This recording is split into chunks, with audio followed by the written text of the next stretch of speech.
با درود خدمت شما همیهنان و همراهان گرامی، امیدوارم که در هر جای جهان که هستید خوب و تندرست باشید. کاخ سفید با انتشار بیانیه‌ای اعلام کرد که رژیم ایران باید حق موجودیت اسرائیل رو به رسمیت بشناسه. این واکنش کاخ سفید در پی صحبت‌ها و رجزخوانی‌ها و فحاشی‌های خامنه‌ای نسبت به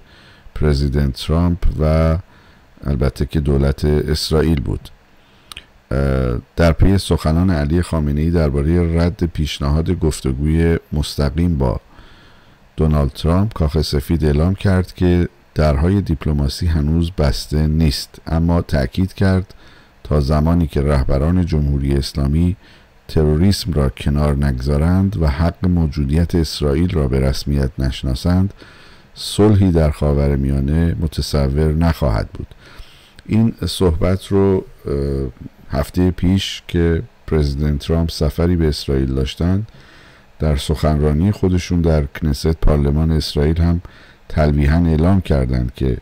به عنوان یک پیش شرط، البته که این اعلام شد که رژیم باید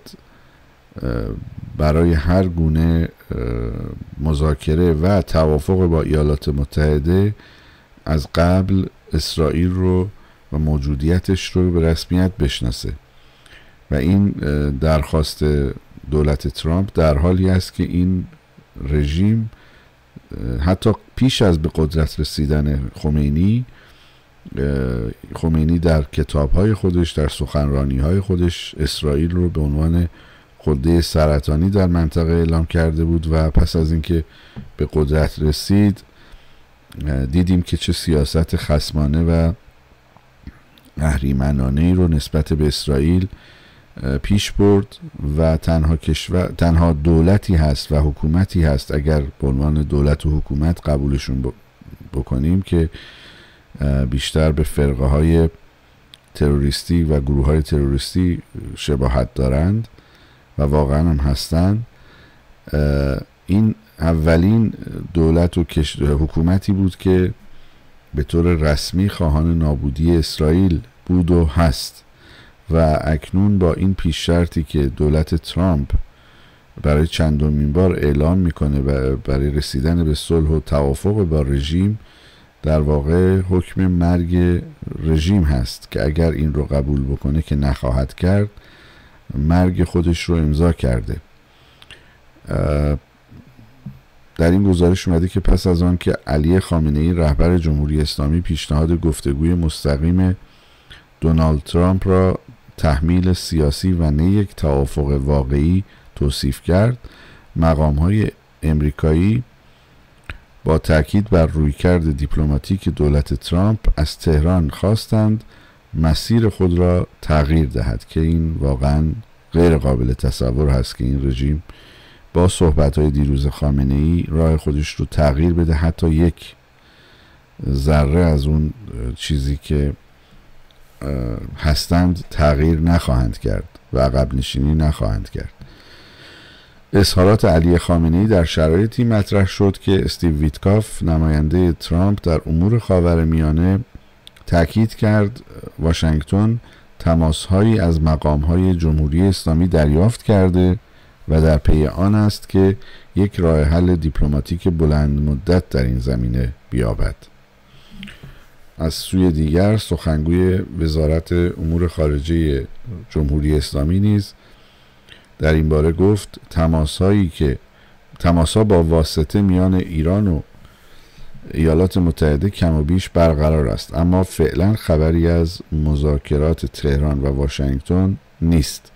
خامنه‌ای در بخشی از سخنرانی خود با لحنی تحقیرآمیز ترامپ را فاقد صلاحیت گفتگو خواند و او را به دلیل اعتراضهای داخلی در ایالات متحده به تمسخر گرفت و گفت بهتر است او ابتدا میلیون‌ها معترض در کشور خودش را آرام کند. البته علی خامنه‌ای در این منش و دیدگاه تنها نیست. مخالفان یا به ظاهر مخالفان علی خامنه‌ای نیز همین نظر رو کم و بیش در مورد اسرائیل و ایالات متحده دارند. چند روز گذشته کنفرانسی برگزار شد که یکی از شخصیت‌های چپ قدیمی ایران در این کنفرانس در خارج از کشور و با ابراز مخالفت در این حال با رژیم گفت که بدون اینکه اسمی از رژیم به عنوان یک رژیم دیکتاتوری بیاره، گفت یکی از دیکتاتوری‌های جهان امروز دولت پرزیدنت ترامپ هست. ببینید در این دیدگاه اینها چقدر همپوشانی با همدیگر دارند. کسی که میگوید من مخالف خامنه ای هستم به ظاهر، ولی در مورد ترامپ و ایالات متحده و البته اسرائیل هم نظر هستند با یکدیگر. به هر حال کنفرانسی که در اسلو برگزار شد، یکی از پنل ها شخصی که خود را رهبر جریان چپ میدونه اومد و گفت که یکی از دیکتاتوری های ترامپ هستش. پیشتر هم در مورد نتانیاهو ایشون این صحبت رو کرده بود در مورد اسرائیل. اساساً گروه ایشون و به هر حال سازمانی که سازمان چپ هست و رهبریش رو ایشون بر عهده داره، دیدگاه‌های کم و بیش مشترکی با علی خامنه‌ای در مورد ایالات متحده و اسرائیل دارن. این رو در پرانتز خدمتتون عرض کردم. در پاسخ به این اظهارات علی خامنه‌ای که از مقام‌های کاخ سفید گفت که همانطور که رئیس جمهوری تاکید کرده، حتی در برابر رژیم ایران، رژیمی که موجب مرگ و بی‌ثباتی در خاورمیانه شده، دست همکاری و دوستی همچنان دراز است، اما هیچ اقدامی به اندازه آن که رهبری رژیم ایران تروریسم را کنار بگذارد و حق موجودیت اسرائیل را به رسمیت بشناسد برای صلح در منطقه مؤثر نخواهد بود. این مقام آمریکایی همچنین تاکید کرد که پرزیدنت ترامپ همواره روشن گفته است که بزرگترین دولت حامی تروریسم در جهان هرگز نباید به سلاح هسته‌ای دست یابد. اظهارات تکراری خامنه‌ای روز دوشنبه در حالی مطرح شد که گزارش‌های نهادهای حقوق بشری از افزایش شدید اعدام‌ها در ایران خبر می‌دهد. ترامپ تاکنون بارها اعلام کرده که در پی حملات ایالات متحده به سایت‌های نتنز، فوردو و اصفهان در جریان جنگ 12 روزه، برنامه هسته‌ای جمهوری اسلامی نابود شده است. البته که ناگفته نماند طی گزارش‌هایی که در 24 ساعت گذشته منتشر شده، رژیم در حال فعالیت و ساخت و ساز در سایتی هست که به عنوان سایت طالقان 2 از اون نام برده میشه، که در اونجا بر طبق تصاویر ماهواره‌ای رژیم مشغول ساخت و ساز هست و این گزارش رو مؤسسه علوم و امنیت بین الملل با انتشار تصاویری گزارش داد. مؤسسه علوم و امنیت بین الملل با انتشار تصاویر ماهواره‌ای جدید نشان می‌دهد در محل سابق سایت طالقان 2 از میانه سال 2025 ساخت و ساز وسیعی آغاز شده و فعالیت عمرانی در محل سابق ساختمان طالقان 2 همچنان ادامه دارد.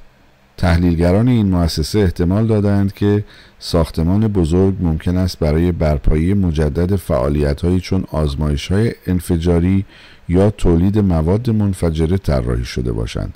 و 2 سازه کوچکتر برای کنترل، تشخیص یا پشتیبانی فرآیندهای تست، تولید و مسائل دیگر مورد استفاده قرار گیرند. همچنین با توجه به سقف‌های قوسی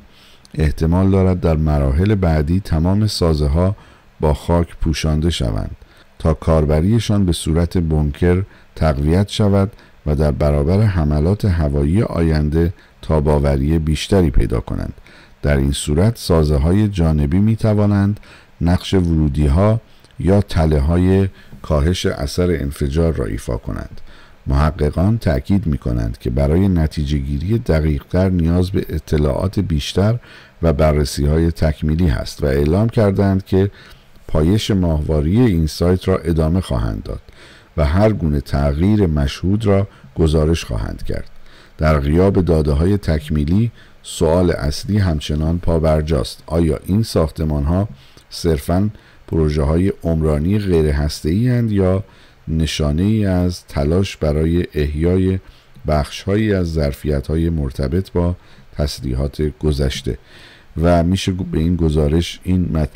مطلب تحلیلی رو اضافه کرد که بر اساس صحبت های خود مقام های رژیم در چند هفته گذشته و پس از حمله 12 روزه اسرائیل و ایالات متحده و نابودی بخش‌های گسترده‌ای از توان هسته‌ای رژیم، مقام‌های رژیم به صراحت در رسانه‌های خودشون اعلام کردند که رسیدن به بمب اتمی و توان ساخت بمب اتمی یکی از هدف‌های نهایی اونها است، چرا که تنها راهی هست به نظر اونها که میتونه بازدارندگی ایجاد کنه برای رژیم و رژیم رو از سقوط